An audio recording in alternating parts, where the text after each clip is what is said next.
Morning, ma'am. Yes, ma'am. Yes, ma'am. Is the voice clear? Good morning, ma'am. Okay. Good morning,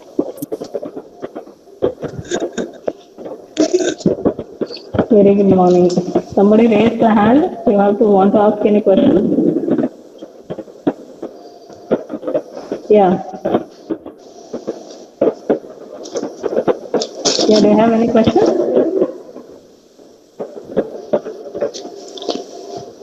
Divya Rani has raised the hand. You have something to say, Divya?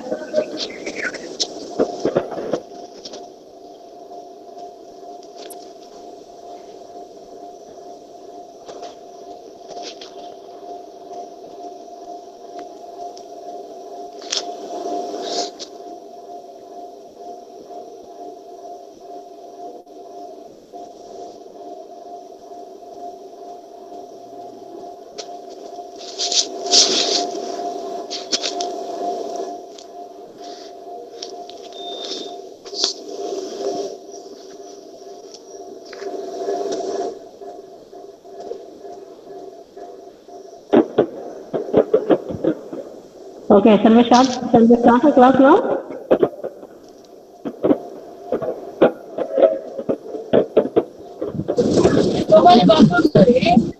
Medza, need to mute yourself.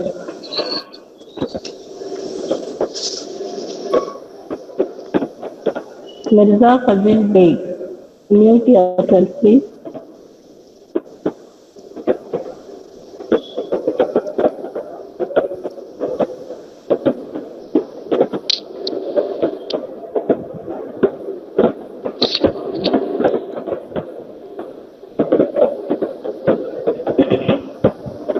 Just press on the first button, Mirza.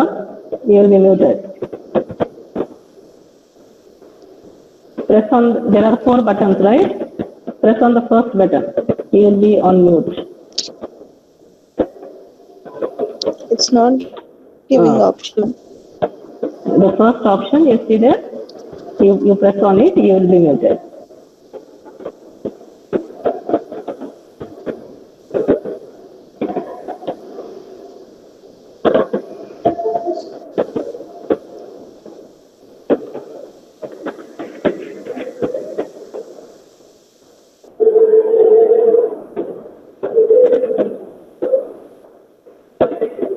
You haven't muted yourself.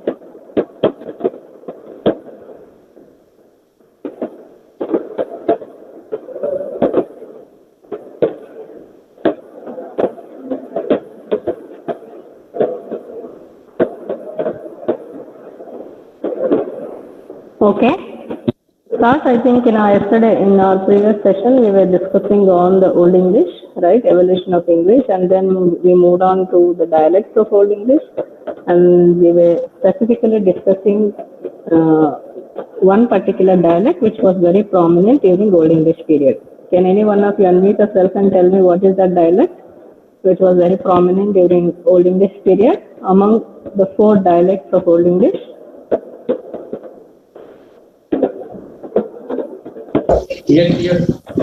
West Saxon. West Saxon dialect. Okay. So we are continuing. Yes. So today we'll continue with the characteristic features of Old English, and then today's class I thought I shall. I planned myself with, I don't know if I'll fulfill my plan. I should complete Old English characteristic features, Norman Conquest, Middle English, and its dialects. So these are the components I thought that I should complete in this session. Okay, then only we'll be comfortable with other lessons in other 2 classes which I am supposed to complete. So all of you, please don't unmute yourself until I ask. Okay, and listen attentively so that you can get the maximum benefit of this class. Is that okay? Okay, ma'am. Okay. Yes, ma'am. Okay. Because for the convenience sake, today I have prepared some PPTs for Old English characteristics so that it will be easy for you to understand and I can save my time also. and we can go faster in our session. So few PPTs, and if you have a possibility of taking screenshots of the PPTs, you can take while I discuss the points. Okay? Yeah. So let me present now.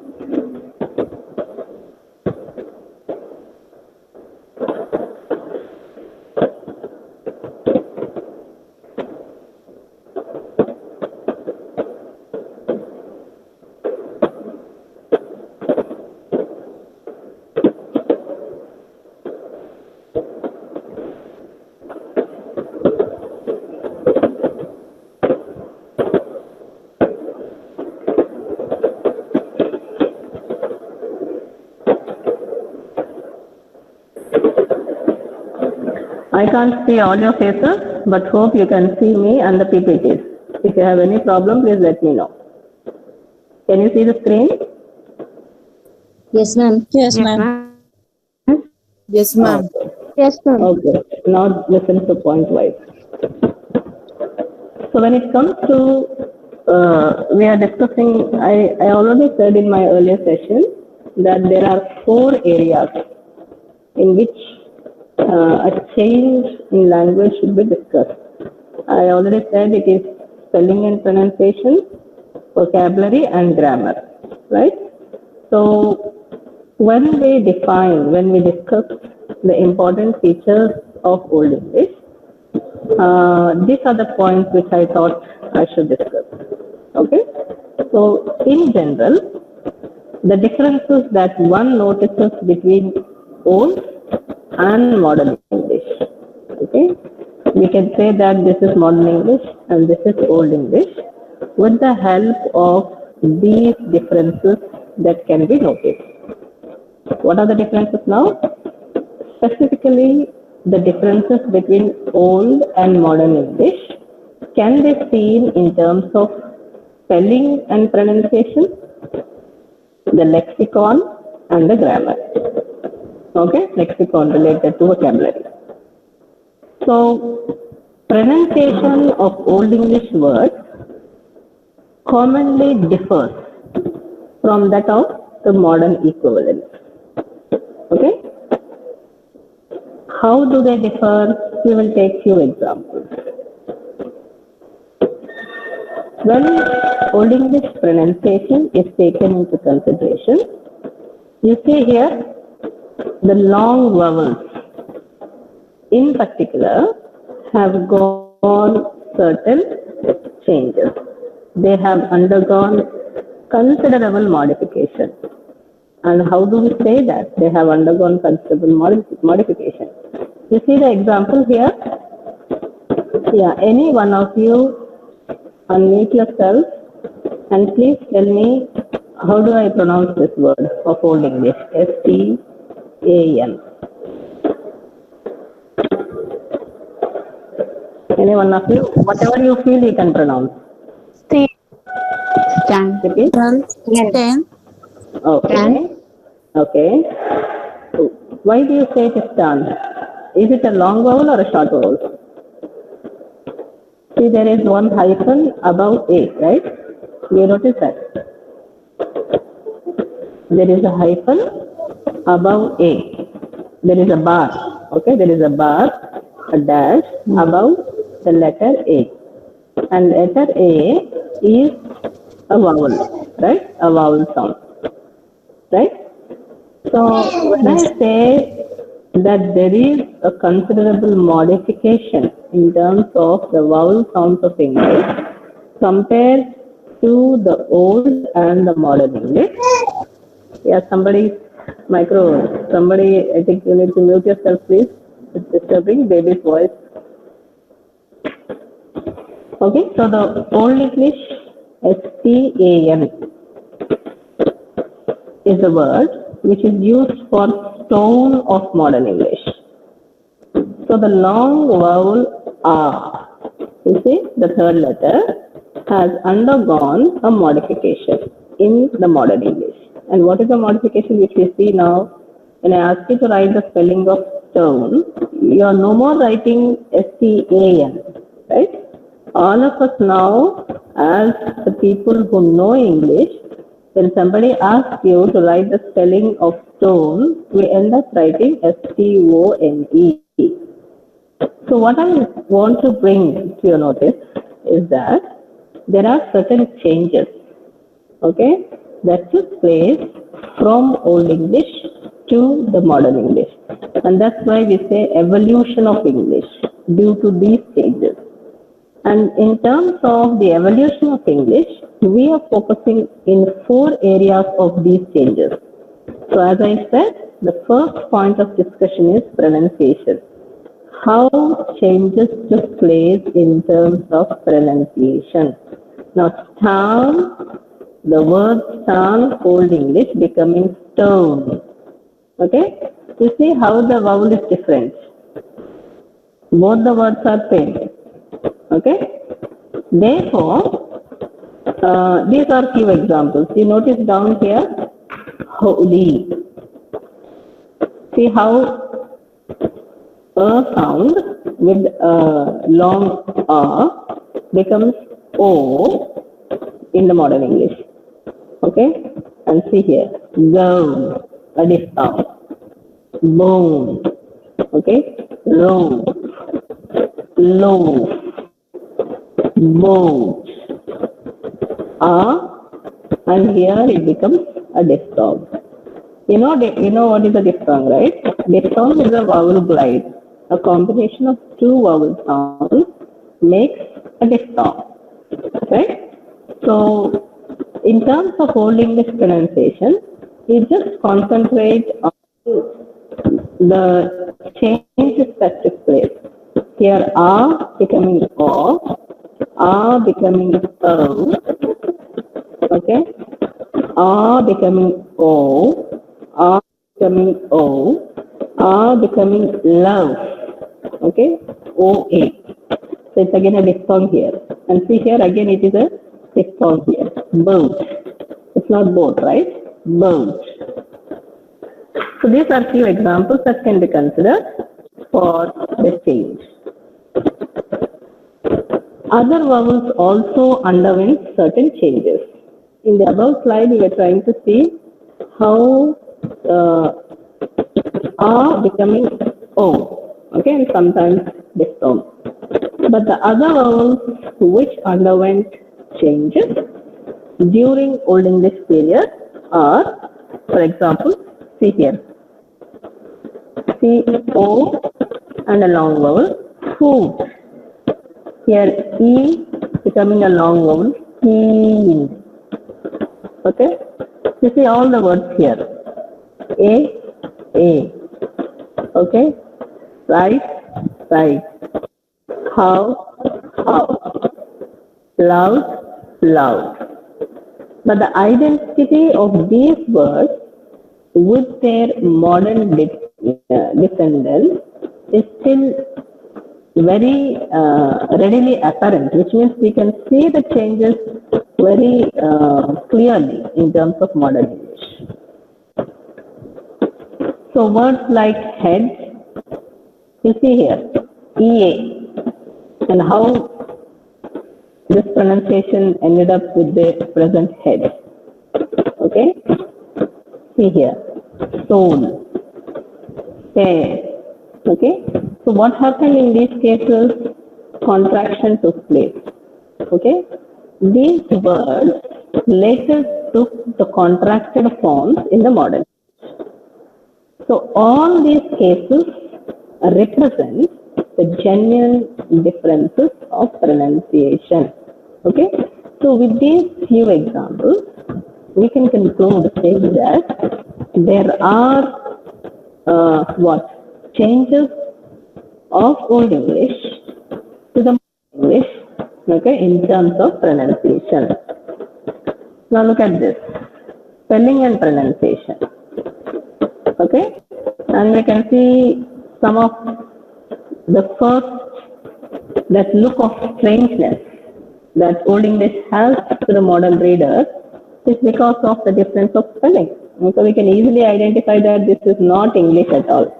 And when we look at the roots and do a bit of research, we understand that all those are the characters, the letters that represent a particular sound during Old English period. For example, you see this. There are two characters here, T and H. So T and H can be the sound or at the sound. Okay. So this TH of modern English was represented by these letters. Okay. So these are the letters of old English spelling that represent the sound and H sound. See the, for example, see here. Okay. WITH. How do I pronounce that? With. So this is a sound. Now look at the next word here. Then, right? THEN. One second, please.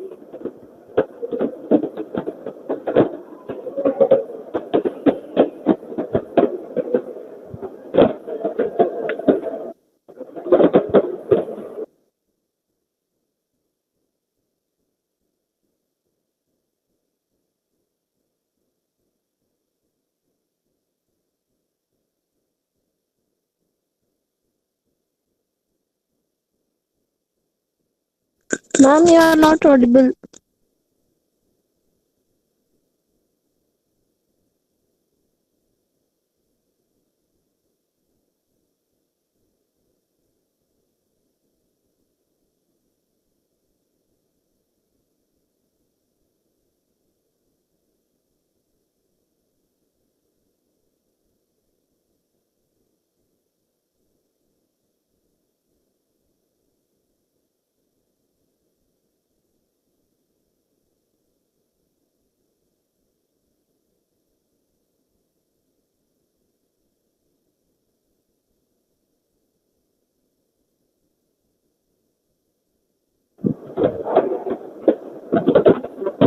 Yeah, can you hear me now? Yes, ma'am. Yeah, did you listen to my conversation earlier with our supporting staff also? Did I mute self? You mute myself.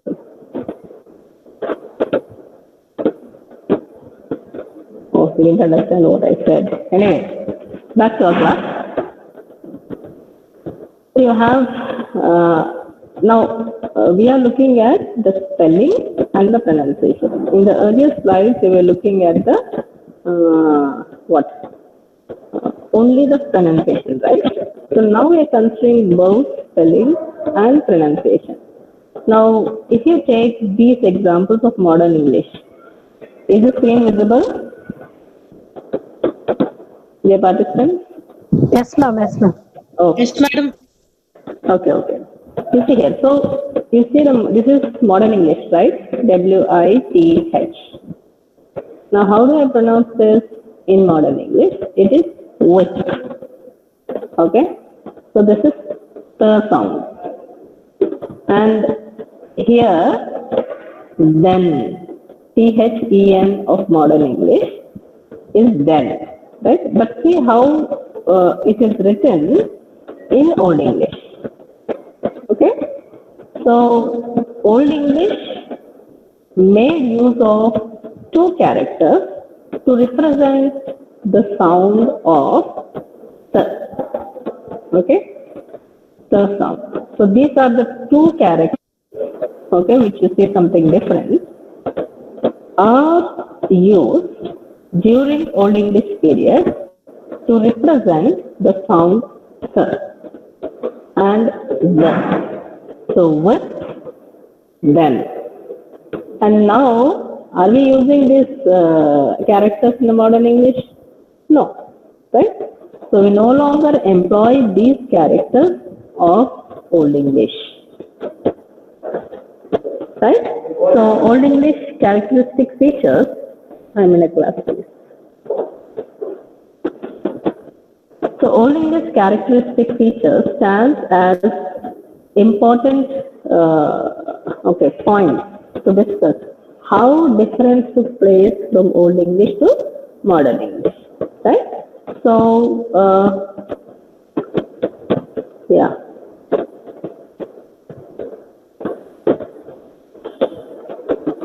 So Old English spelling and pronunciation. So these are the points we were discussing, right?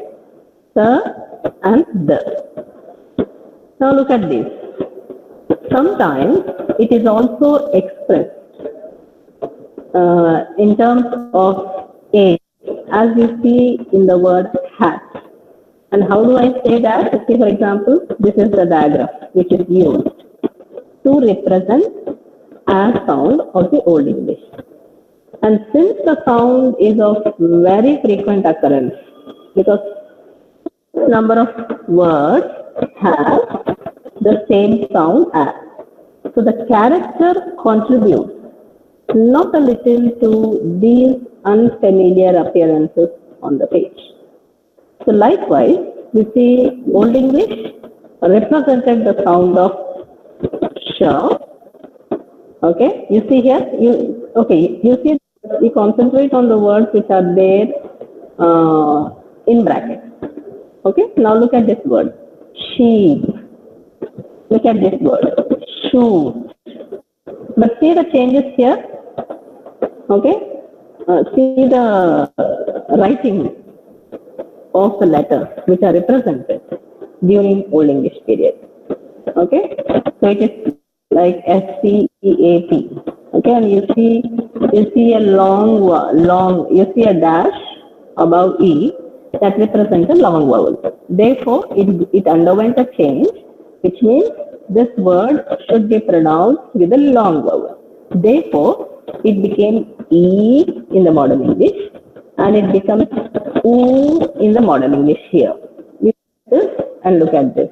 It is EA here becoming taking the form of long E sound, and EO here taking the form of U sound in the modern English.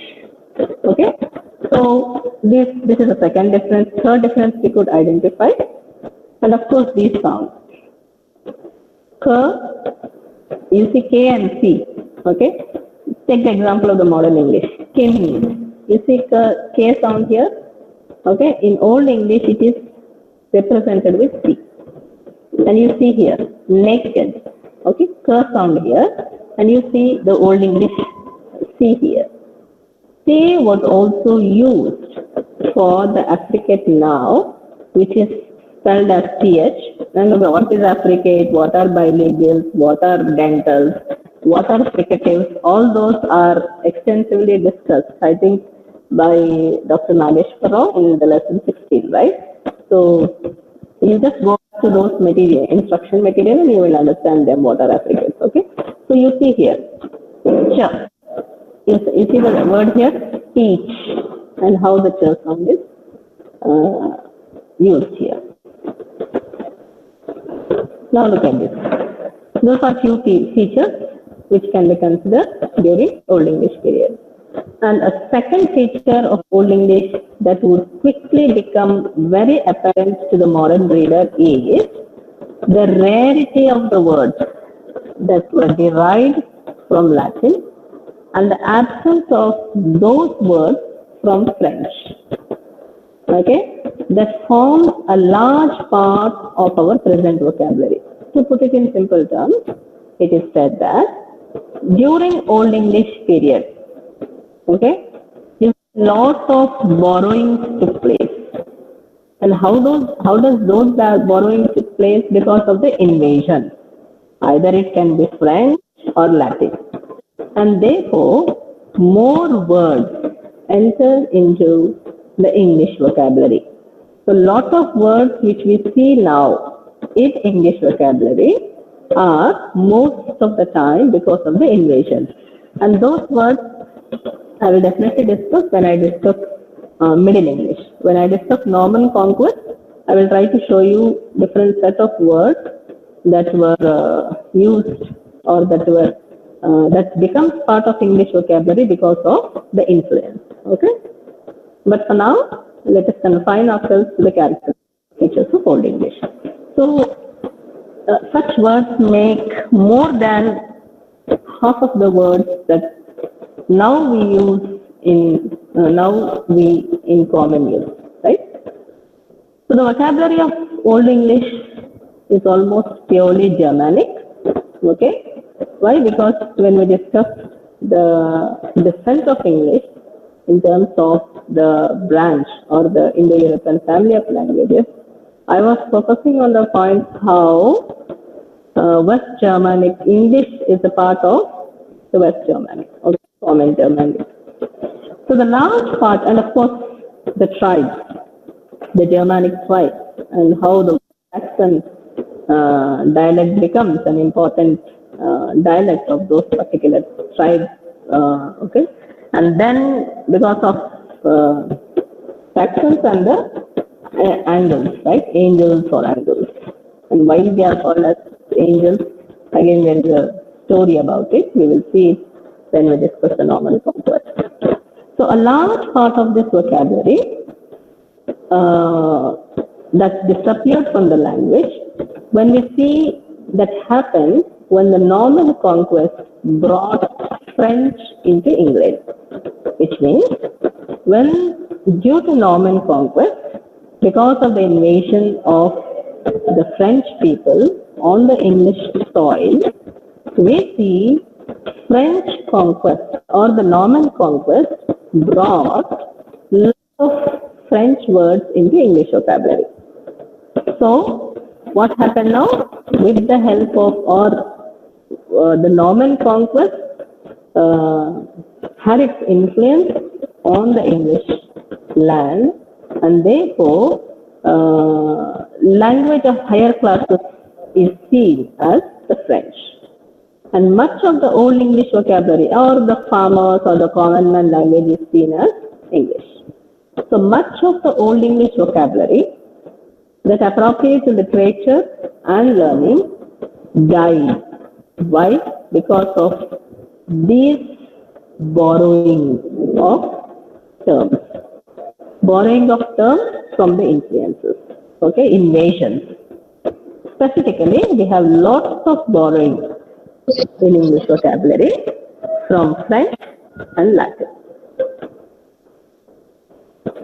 Okay, so these are few words, certain examination of words in an Old English dictionary shows that about 85% of those words which came into English during Old English period are now no longer in use. Okay, apart from pronouns, prepositions, conjunctions, auxiliary verbs, and other parts of speech that express certain fundamental concepts. Now, why do I say fundamental concepts? Because man is a fundamental concept of universal.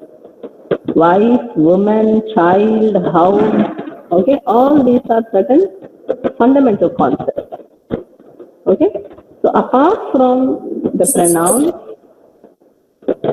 yeah, any problem? No, ma'am. Okay, it's clear now? Yeah. So, these words, examination of these words in Old English Dictionary makes us to understand that 85% of the words are no longer in use.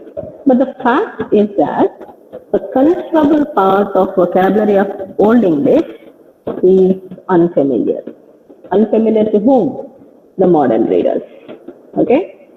Forget about the modern general lay readers, but specifically the what? If you see specifically the students of English literature. Okay? So these stand as important evolution in terms of English. So these are few points that are related to say that there is a considerable difference in terms of spelling and the pronunciation of Old English to the modern English. Okay, so we have almost touched upon the two important aspects, that is spelling and pronunciation during Old English period as a matter of feature, characteristic feature, a significant feature of Old English. Now we will move on to grammar.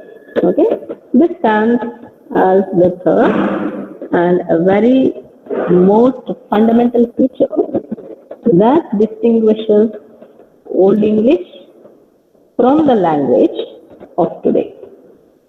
Okay, how do we say that Old English is different from modern English? By looking at its grammar. Okay, and there are these changes in grammar can be categorized into two major classes.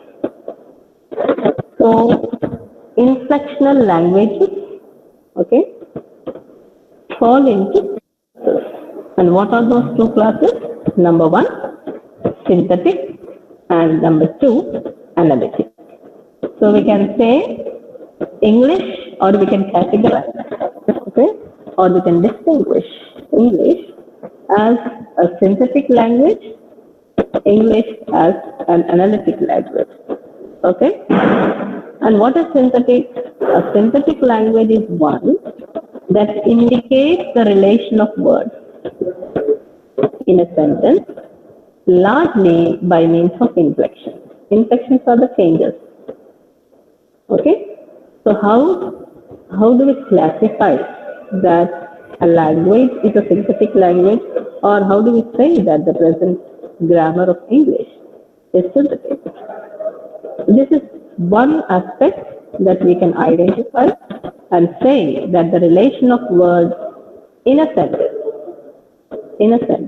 is largely seen by means of inflection. That's how we can consider that it is a synthetic language. Okay? Now, okay. So, did I miss anything? So this is Old English grammar, and this is, okay. Okay, it is synthetic and analytic.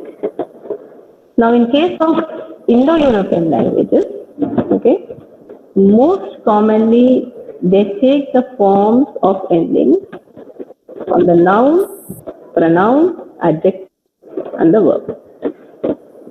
Now, I said inflection, okay. So we are trying to justify our argument in terms of how changes took place. Okay. So now looking at certain specific examples to to justify our argument. So in case of Indo-European languages, the most commonly forms of ending, especially in terms of the parts of speech in English, like noun, pronoun, adjective, and verb. Okay. See here, now look at this example here. Okay. Nominative term. Okay. Is distinguished from the, you see here, M-U-R-U-S, because this is Latin. Okay, this is Latin. I restrict myself in pronouncing it because this is not English. So you see here M-U-R-I. So M-U-R-U-S means wall of the present day English, right? And if you see M-U-R-I, okay, which took its genitive form, okay, and see here, this means off the wall. This means only wall. And this is to the wall. And again, it takes another form of case, accusative case, that is M-U-R-U-M. Now, let me draw your attention just to these words. And the point of focus here is how endings of certain nouns are changing the meaning of those particular words. Okay, that is the point we are trying to make ourselves very clear. Okay, we are trying to look at how the relation of words in a sentence, largely by means of inflections, okay, are taking place. And we are specifically looking at these terms, words of Latin, from nominative, genitive, dative to accusative cases of the modern English. Okay, we just concentrate on this, how the endings are. It is US here, which means wall. It is RI here, which means off the wall. Okay, it is RO here, which means to the wall, and it is RUM here. Okay, so these are few examples we can consider to say that there are inflections in terms of grammar. So a single verb form. Okay, now this is again a term, Latin term that can be considered an example. Okay, which means the meaning of this term. This is a single term. Okay, this is a single verb. And you see the three words which are here. They have praise. Conveys what in the modern English? It conveys the idea of a person. Okay, it conveys the number, which means they.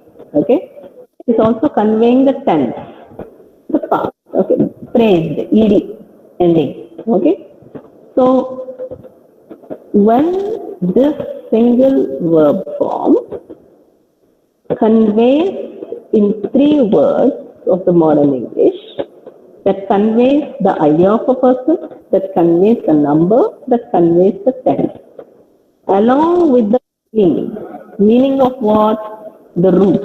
Now, what is the root? Praise is the root, right? Is a conception that we require three words in English. So, a single verb form, okay, requires three words in English. So the Latin sentence, like not pronounce this because I don't know the correct pronunciation of this. Okay, something, just see the spelling here, Nero. Okay, intercessus agrippinum, something like that. Okay, means in English we say Nero must be a noun form, killed, it must be a verb form, and there is an object here. Okay, so it would mean the same thing if the words were arranged in any other order. Okay, such as, you see the word order is changed here. The Latin sentence word order is changed here. Okay, because Nero is the form of nominative case, and the ending am of this word marks the noun as accusative, no matter where it stands. So we are our concentration here is the word order, and the point which I want to draw is perhaps, for example, if I say Rama killed Ravana, okay, that is the epic, right? If I end up to saying that because Latin sentence says that if the word order is changed, but the meaning doesn't change, and if the same logic and try to use in the Indian ethical form, then the whole history gets changed.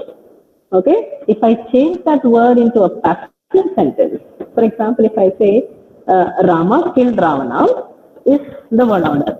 And if I say no, I want to change Ravana killed Rama, then the whole history, the ethical history changes. So, if I want to change that into a passive voice, that is, Ravana was killed by Rama, then I am right. Right?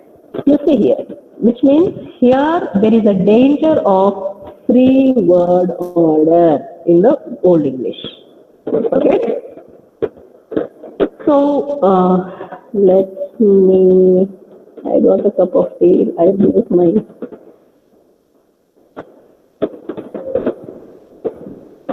I close my video. You just take the pictures, please, and then I shall discuss.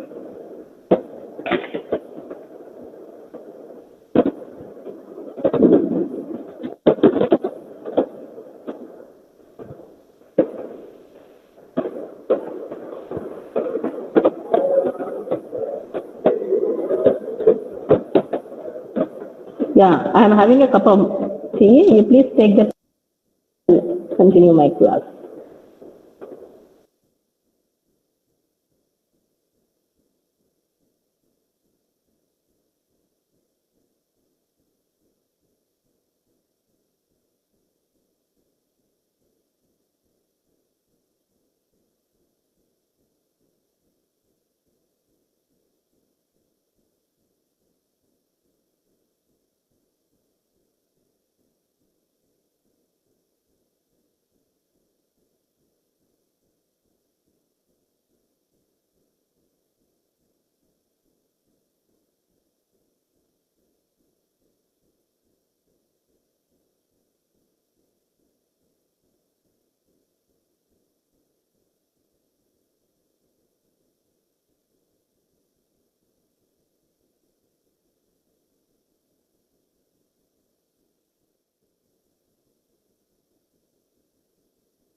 Okay, so this Latin sentence, it would mean the same thing if the words were arranged in any other order, such as, see, Agrippinum interprets Nero, because Nero is the form of nominative case and it is ending with am of the word here that marks the noun and therefore as accusative no matter where it stands. In terms of Latin sentence, please be aware that this change is in terms of Latin sentence. In modern English, okay, however, we see the subject and the object do not have distinctive forms, nor do we have, except in the case of possessive case and in pronouns. So we see inflectional endings to indicate the other relations marked by case endings in Latin. Now you might be worried, what are these inflectional endings and what are these case endings? Please go to what is that grammar? What is that? Contemporary English grammar, Raymond Williams. Yeah. Or Renan Martin, madam. Renan Martin is a school grammar book. Okay, even that book will have all of these books. What are these case endings? What are these inflectional endings? Okay. So if you go back to that of your school grammar and then come back and understand this, it will be easier for you. So as masters, we restrict ourselves to this point only. So instead, we make use of fixed order of words. That's why I give the example of Rama killed Ravana, right? I'm not changing the order of words, but I'm changing the voice of the word. I make it the active voice into a passive voice. I say Ravana was killed by Rama when I'm trying to change the word order of the word. Okay, that happened now in the modern English. So it makes a great deal of difference in English whether we say Nero killed Agrippina or these are the Latin sentences. Okay, the change of the word. So languages that make extensive use of prepositions and auxiliary verbs and depend upon word order to show other relationships are known as analytic languages. The earlier examples we have seen because to justify our argument about synthetic languages, that is the word order in relation to the other words. Now we are looking at the aspect of the relationship of analytic languages. So what is an analytic language now? Languages that make extensive use of prepositions, auxiliary verbs, and depend upon word order to show other relationships are known as analytic languages. And modern English is an analytic language. Old English is a synthetic language. So in its grammar of Old English, more of the grammar of Old English resembles the modern German. So all those who took any German course or has the access of German, you understand how the grammar of Old English resembles not of the modern English, but it resembles most of the parts of the modern German. Okay? So theoretically, when the noun and the adjective are inflected for 4 cases, which we have mentioned just now, nominative, okay, dative, accusative, okay. So when these are inflected for 4 cases in the singular, we see how they take the plural form also. Although the forms are not always distinctive. Okay? In addition to that, we see the adjective has separate forms for each of the 3 genders. So the inflection of the verb is less elaborate than that of the Latin verb. But there are distinctive endings in terms of person, in terms of number, in terms of tenses, and in terms of moods. I repeat, the inflection of the verb is less elaborate than that of the Latin verb because of its endings, very distinctive endings. Distinctive endings in terms of different persons, numbers, tenses, and moods. So the inflection of Old English noun indicates distinctions of number and case. So when we are looking at the change in the noun, we are considering the changes that took place in terms of its number, that whether it is a singular or a plural form, and case, whether it is a nominative, dative, or genitive case. Okay? So the inflection of the Old English noun stands as an important component of the change from Old English to Modern English. So the nature may be gathered. Now these are the examples which I want to take. So how the strong declension and the one of the weak takes place in this word. Now look at this example. Stone, a masculine. Gift, a feminine. Okay? Hunter, again a masculine. So there are forms of the four cases where nominative, genitive, dative, and accusative are considered. Okay? But say for example, when I say the gender now in terms of grammar, you will just consider them with the masculine, feminine, or now again you have the others also. But when it comes to the grammatical gender, this happened only in Old English period. So in Indo-European languages generally, the gender of Old English noun is not dependent upon the considerations of the sex. By looking at the male and female, that is not the criteria of deciding the gender in terms of grammatical, understanding the grammatical aspects during Old English period. Okay, this is a point of focus. So that is why it is called as grammatical gender. Although we see nouns designating males, often masculine characters, and those indicating females as feminine characters, those indicating neuter objects are not necessarily neuter. Now look at these examples. Stone is masculine. Moon is masculine. But you see sun, it is feminine. That is why it is grammatical gender. Okay? So sun, which is considered as a feminine gender as in modern German, so was the case during Old English period. Now the adjective.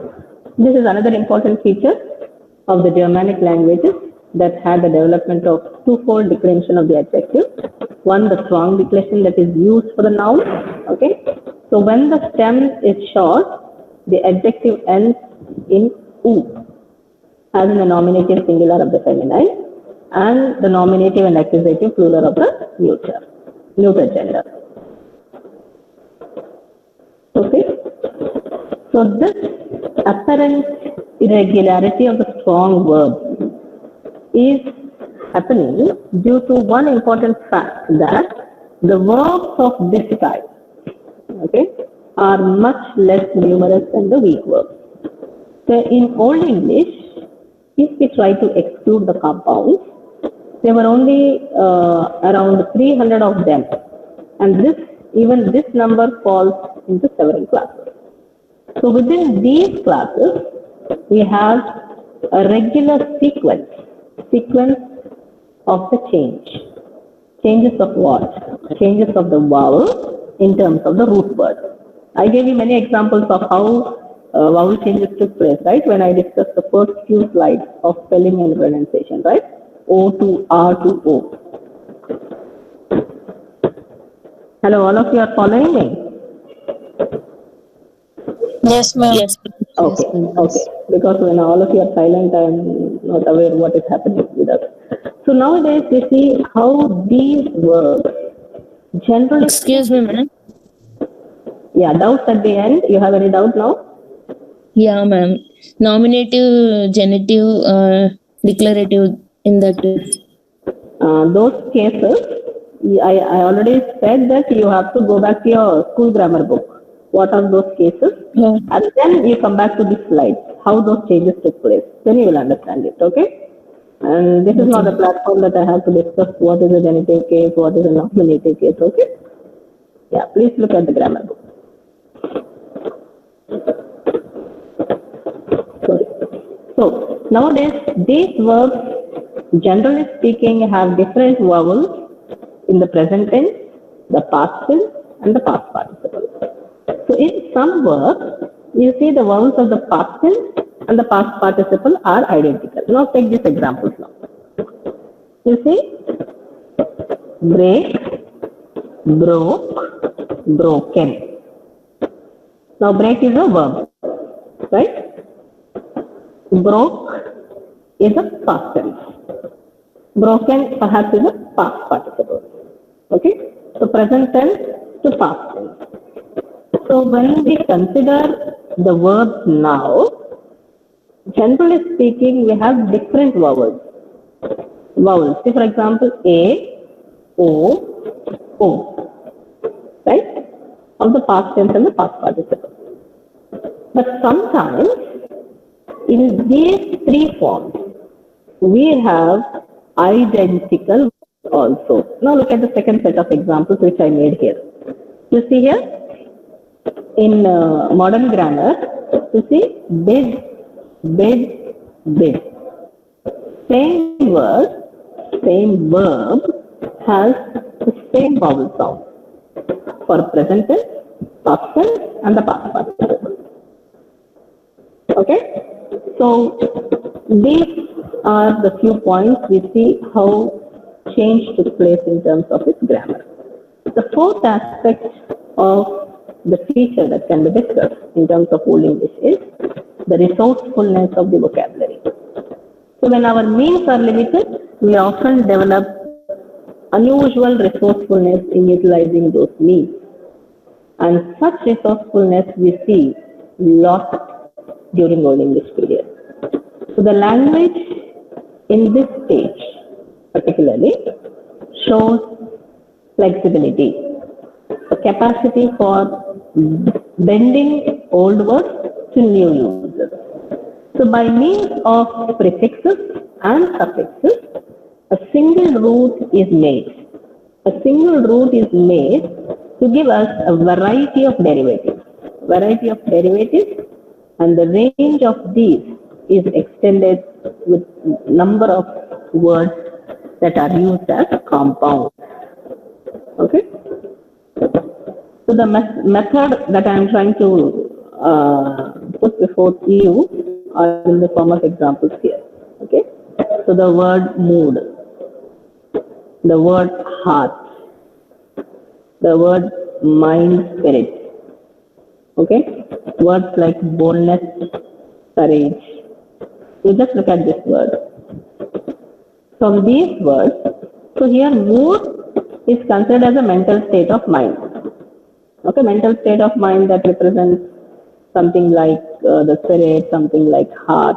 Okay, and okay, sometimes it may also represent pride or haughtiness. From it, we see the addition of the form and adjective ending was formed. And by this, what happened? There are certain similar range of meanings that took place. Now here, spirit, spirited. Okay? Mind, high-minded. The pride, arrogant. Haughtiness, stiff-necked. So by means of further endings, we see how adjective takes further dimensions, like magnanimous. This word, okay, modically becoming magnanimous. Okay, and how this word modicless becomes proudly, and how the noun. So here it is adjective, here it is adverb, and here it is noun. Noun. The modern English form is magnanimity. Okay? So coming to the syntax. One of the very obvious features is the syntactic style in any language. Because our concern is English, we are concentrating on that, right? But for general understanding of Old English syntax, we have very important features of the syntactic style in any language is the degree. The degree of what? The degree to which grammatical and semantic relationships are expressed. And how are they expressed? With the help of the clauses. And now what are the clauses? It can be main clauses or it can be subordinate clauses. But when it comes to the syntactic style in terms of Old English syntax, we look at the degree to which grammatical and semantic relationships are expressed by subordinate clauses. And we see during Old English period a high proportion of long sentences with subordination. Okay? If you just Google these authors, the prose of Edward Gibbon, the prose of Henry James, the poetry of John Milton, all their writings can be considered in the syntactic style called the hypotactic style. Okay, their prose works are in the hypotactic style. Now, what is hypotactic style? Whereas we see, hypotactic style is semantic relationships that are expressed with a high proportion of long sentences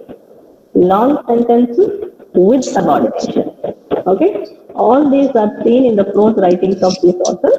You can take a screenshot of this and Google it and see how this hypotactic style are used by the writer. When shorter sentences and a higher proportion of principal clauses are the main clauses.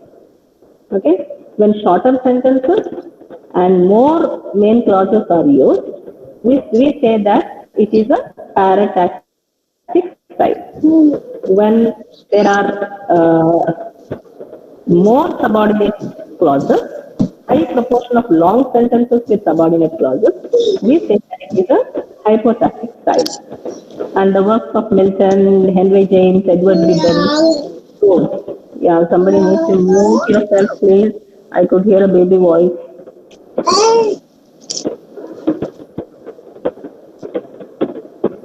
Maunika, you please mute yourself.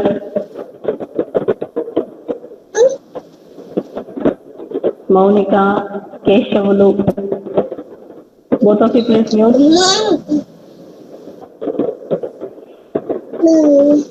Can you hear me? Keshavulu and Maunika.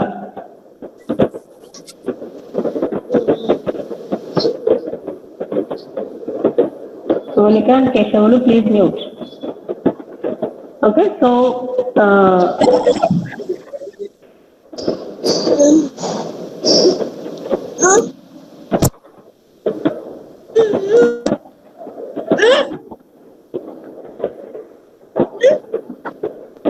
Keshavulu.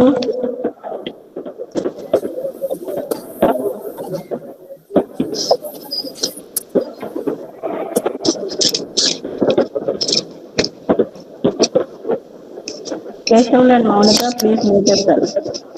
Okay, so when longer sentences with high proportion of longer sentences with subordination are seen, in terms of Old English syntax, we call that particular style as hypotactic style. And when principal clauses are more, and when we have shorter sentences, okay, we call them as parotactic style. And most of Ernest Hemingway, this is again American, it's considered Hemingway's work in terms of American literature. Okay, you look at the prose of Ernest Hemingway, you see lots of parotactic sentences. So parotactic is interpreted as immature, childish. Okay, so now look at this example. Then I asked him, then he replied, they came to a place on the road, there stood a temple, there lived in the convent a certain monk, he was called Martin. He said, you see, a child speaking. Okay, but lots of high proportion of main clauses. There to the temple. Okay, they came to a place on the road. So this is how it was used.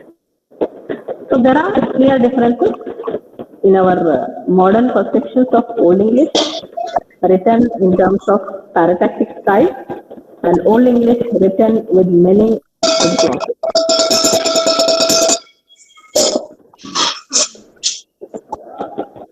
Keshavanu, Shyam Sundar, please mute.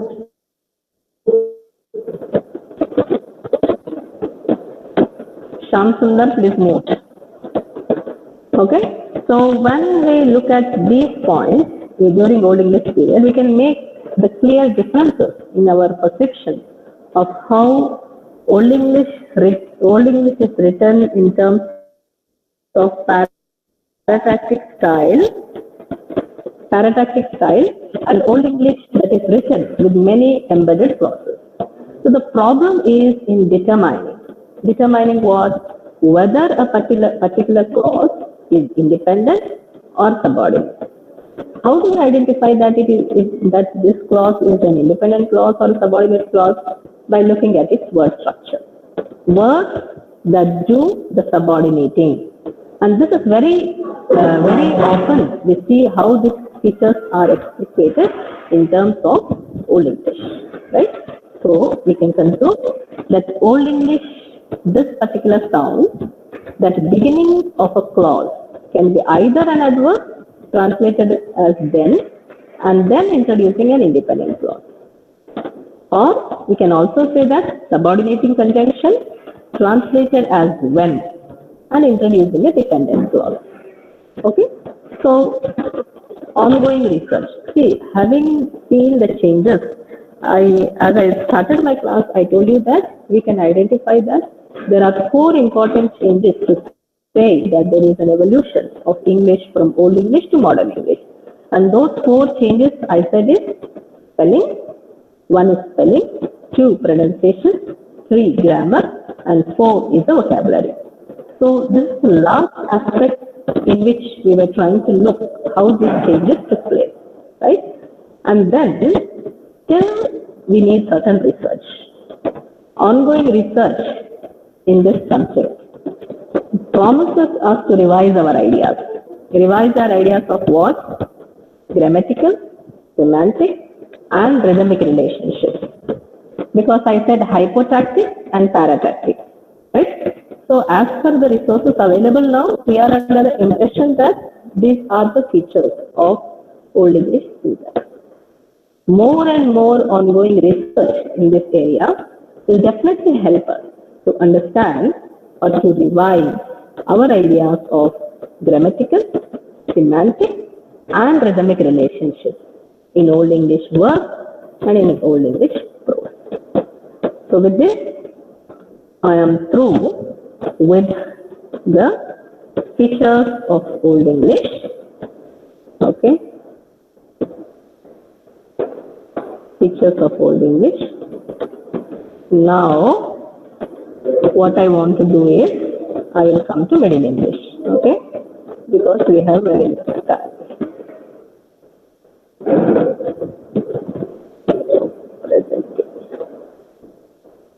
Okay. Now, if you look at your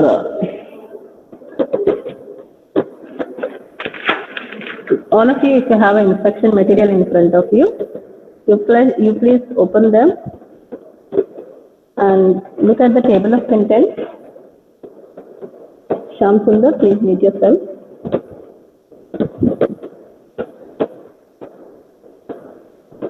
Shyam Sundar.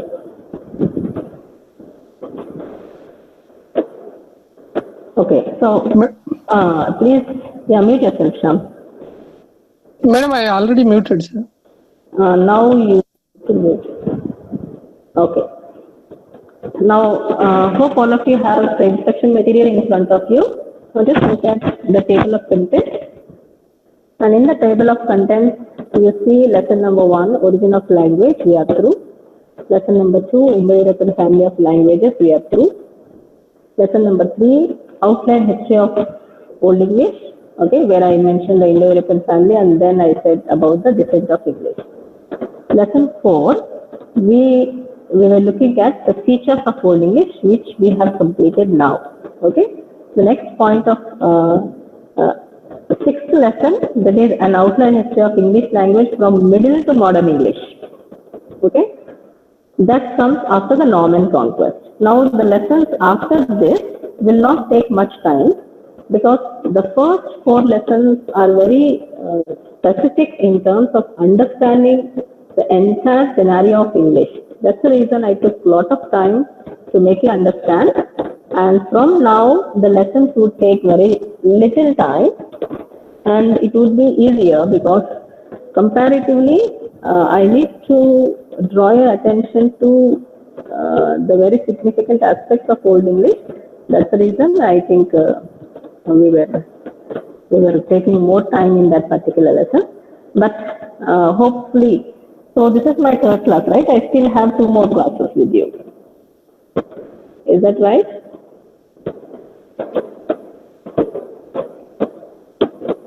Can anybody answer me? Am I speaking to myself or to the participants?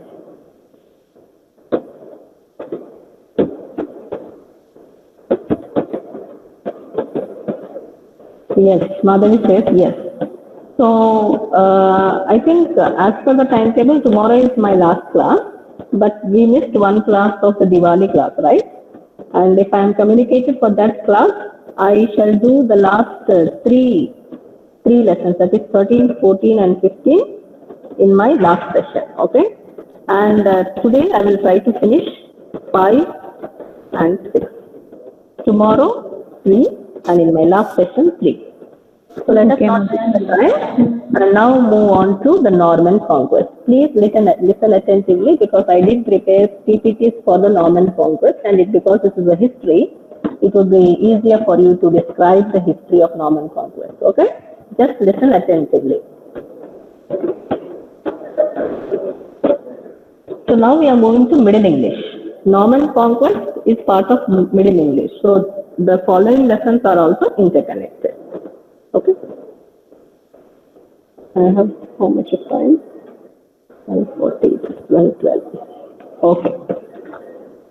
So Middle English in the evolutionary history of a language, I already said in my first session that dates are only an approximation. Okay. And dates are approximation, yes, for the sake of convenience, within a span of about 400 years from 1100 to 500. Okay, I say 1100 to 1500. 1100 to 1500 can be considered. 1100 to 1500 AD, okay, can be considered as a Middle English period in the evolutionary history of English language. Okay. Why it is called Middle English period? Because the English language during this particular period developed a pattern that was distinctly different from Old English. Until now, we have been seeing how there were 4 important features of change in terms of Old English, right? But now when we consider 1100 to 1500 as an important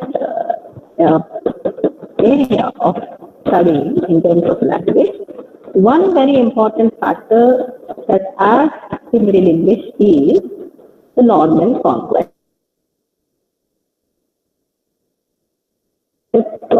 Aspect, a significant event that can be considered during Middle English period. Now, what is Norman conquest? Now, I said the period is 1100 to 1500, right? So now, why Norman conquest is so significant during Middle English? The reason is it was perhaps in 1066, I believe, that William of Normandy. Okay. William of Normandy, with his 60,000 Normans, okay, 60,000 Norman, they landed on the English soil. And up to this time, English, that is before the Norman conquest, that is when William didn't land on English soil, that is before 1066. Okay? Up to before 1066, English soil had been more or less, or the language is more or less a pure tongue. Okay, there was no pollution of the tongue, which means there is no influence, and therefore voice is breaking. Oh my God, my battery is off, I think.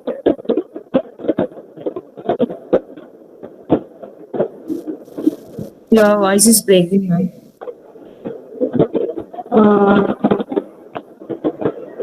Now,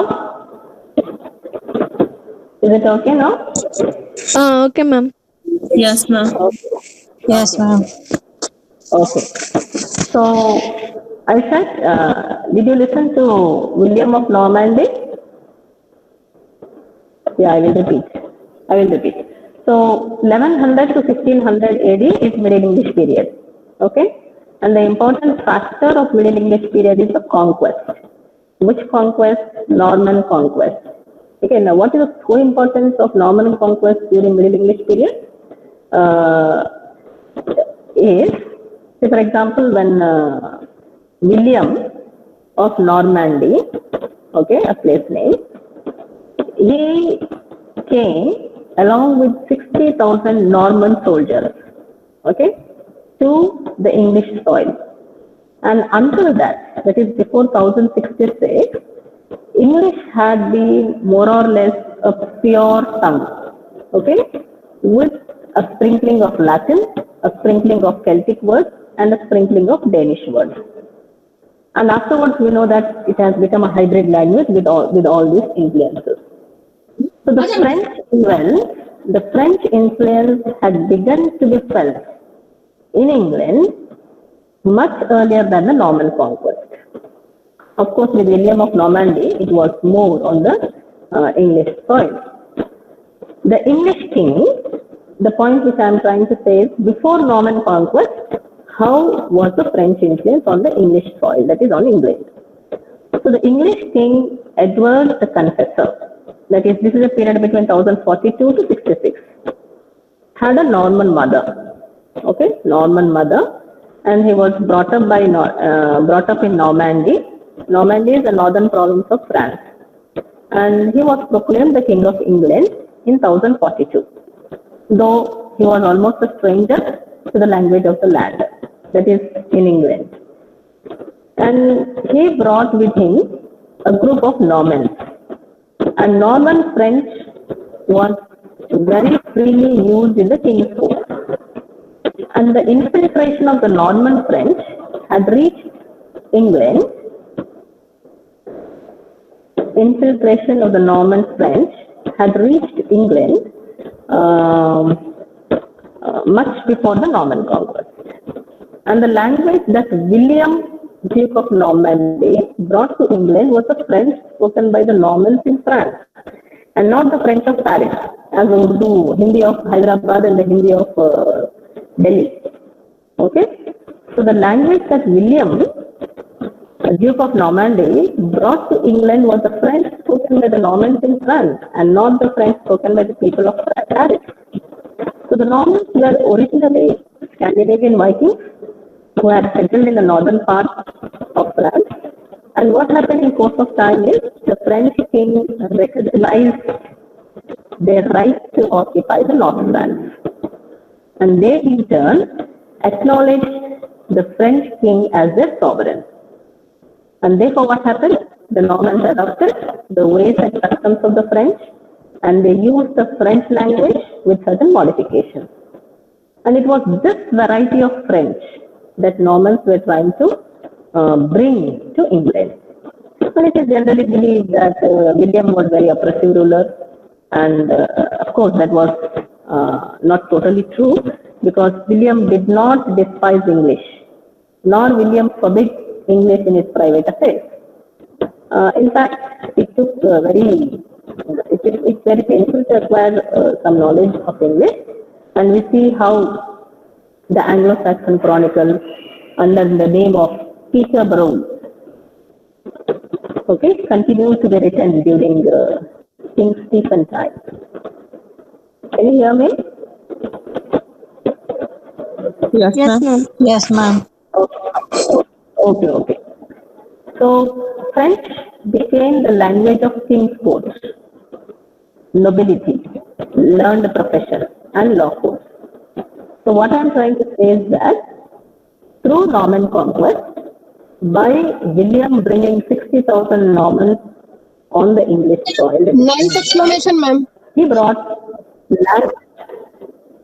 Sorry. French became the language of the king's court.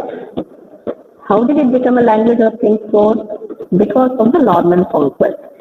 Normans, when William brought 60,000 soldiers, Normans, onto the English soil, he also brought the language with them. And the language which he brought, that is French, became the language of king's court. French became the language of nobility.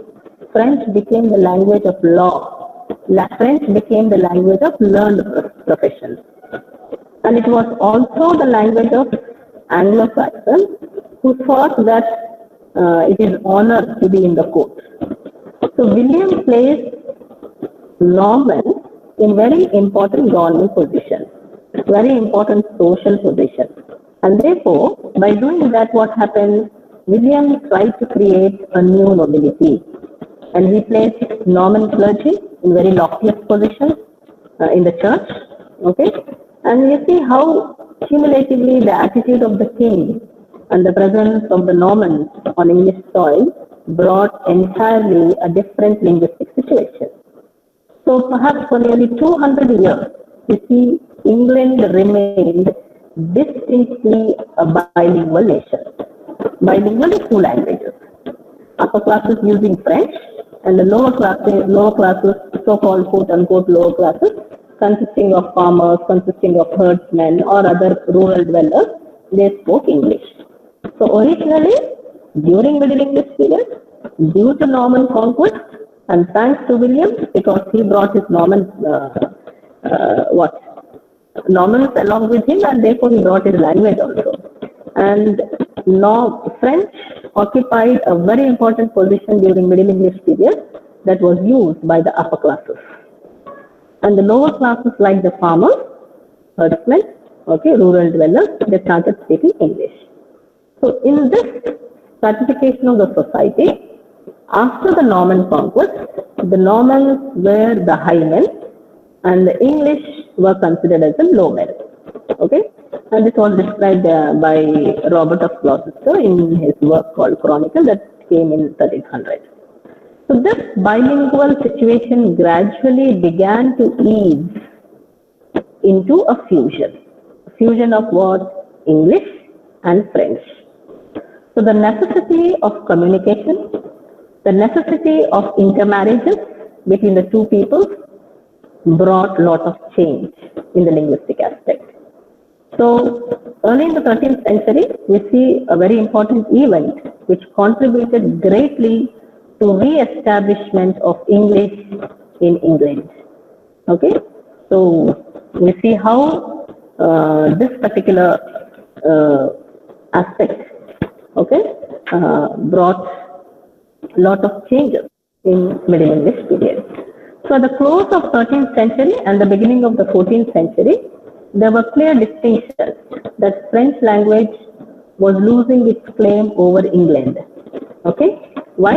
We see another incident here, where during 13th century we see an important event that took place, and this really contributed to the establishment of English in England. It was loss of Normandy in 1204, and till then there were close connections between England and Normandy, but most of the nobility had estates in England as well as in Normandy.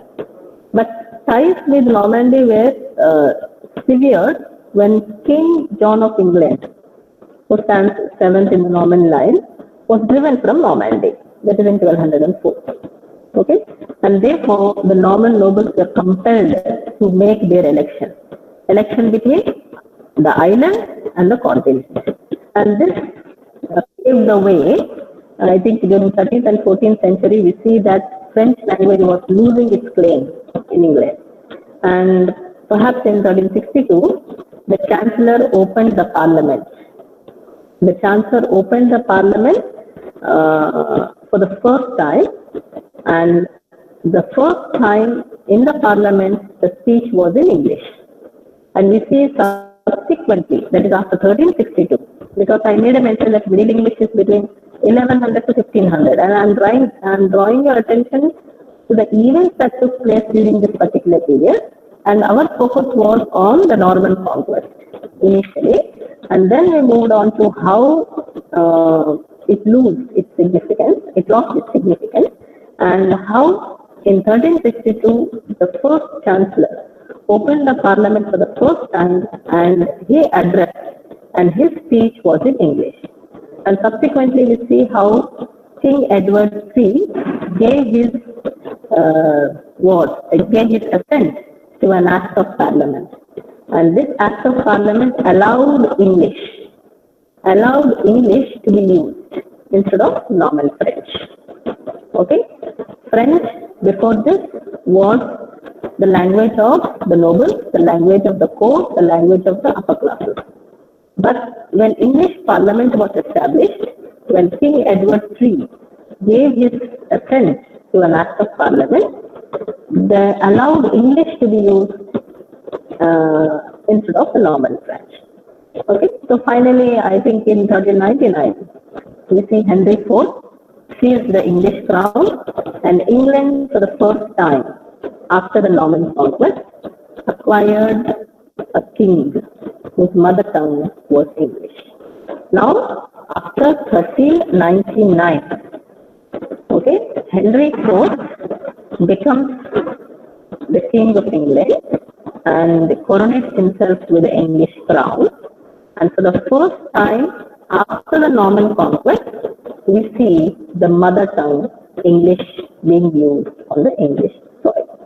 So this is a brief understanding of the Norman conquest during Middle English period. Clear? Shall I move on to the next topic?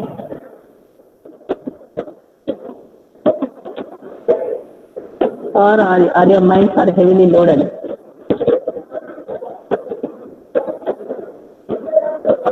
Hello, can you hear me?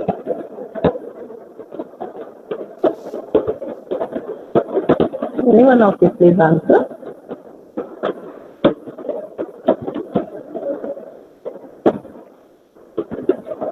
Okay. Yes, ma'am. Okay. So, okay. Now what I will do is, as per that, we have completed the Norman conquest also, right? We are in the Middle English. Now I will just introduce you to the 4 important dialects of Middle English, and I will stop the class. Okay? I will take another 5 minutes. But I still have 10 minutes, right? It's 12:30. The class ends at 12:40, right?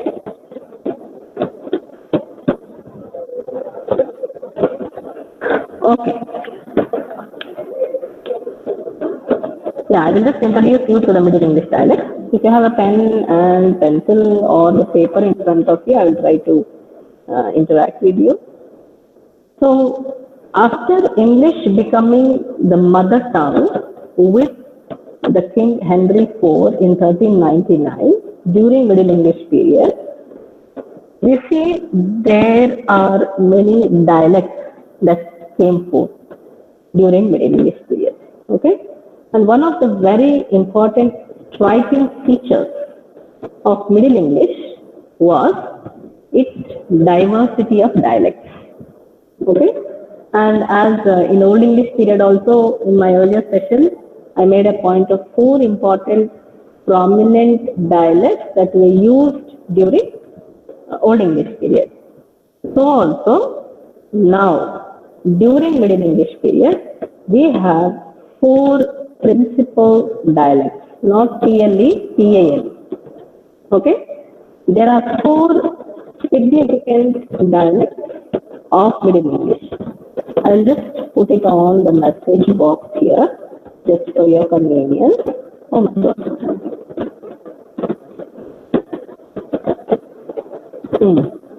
Okay, I said 4 dialects. 4 dialects during Middle English period.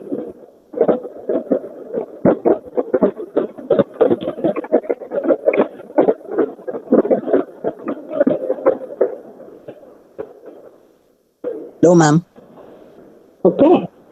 Yes. Yeah, ma'am, I'm really sorry to Yes. interrupt. Ma'am, I have joined just now. Could you please help me with the topic name so that I can follow up with the book available? Because I We are have joined just discussing now. Middle English. Mid English. Language paper. No Which problem. paper it is, ma'am? It is a language paper, and we are discussing first paper. First paper, ma'am. language paper, and we are discussing the Middle English dialect. All right. Thank you so much, ma'am. Middle English dialect. All right, ma'am. Thank you. Okay. Okay. So there are 4 dialects during Middle English period, and one is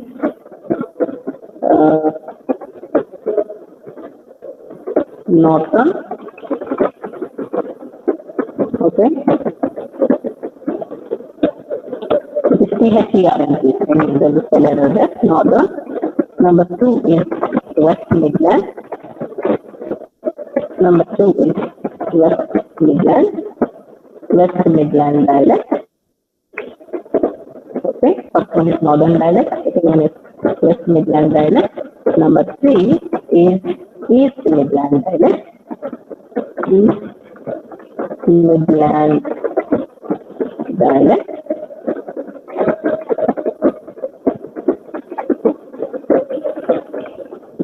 It is also abbreviated as EMD. Okay, East Midland dialect. For your competitive exam, this might be a point. Okay. The 4th dialect is the Southern. Southern. So these are the 4 important dialects that were prevalent during Middle English period. Okay, but among the 4 dialects of Middle English period, we have EMD. Now, what is EMD? East Midland dialect. Okay, EMD. East Midland dialect as a very popular and an important dialect. Okay, this happened during, I think, perhaps by the end of 14th century. The East Midland dialect emerges as a very popular and a standard dialect. Standard dialect in terms of EMD as a standard dialect in terms of its speech and writing. Okay. So this emerges dialect as a very important and popular dialect in terms of its speech and writing, and this happened by the end of the 14th century. Okay, and why it is a dominant dialect, why it emerged as a standard dialect, I think why, the reasons we shall discuss in tomorrow's session. With this, I shall thank all of you for your patience listening. And you are aware that my class was scheduled today at 3:40, but I am, because of another meeting and because of my availability during this particular period time, I requested Dr. Sharda that I will take 11:10 class, and she was kind enough to agree. And therefore, today's 3:40 session is taken by Dr. Sharda. But tomorrow, as usual, we are meeting at 11:10 for our further discussion. Okay, shall I quit the class now? Okay, ma'am. Yes, ma'am. Thank you, Hope all ma'am. of you, Thank you, ma'am. yeah, hope all of you understood well whatever Thank you, we ma'am. have discussed today. Hope all of you understood whatever we have discussed. Okay. Okay. Yeah. Before I forget, I got a single message from one of the participants. I don't know who is the participant, but the discussions here on the classroom itself are enough. And if you need any extra classes, you have to talk to the director or the course coordinator. But I don't encourage in terms of extra classes, payments, and all those things. I got some message on the personal mobile number. Please avoid such things, okay? And in terms of institutional benefits, if you anything you need extra, you please communicate with the authorities, and we shall do further in the regular classes, okay? But no personal classes for anybody. Okay, all the best. Thank you, ma'am.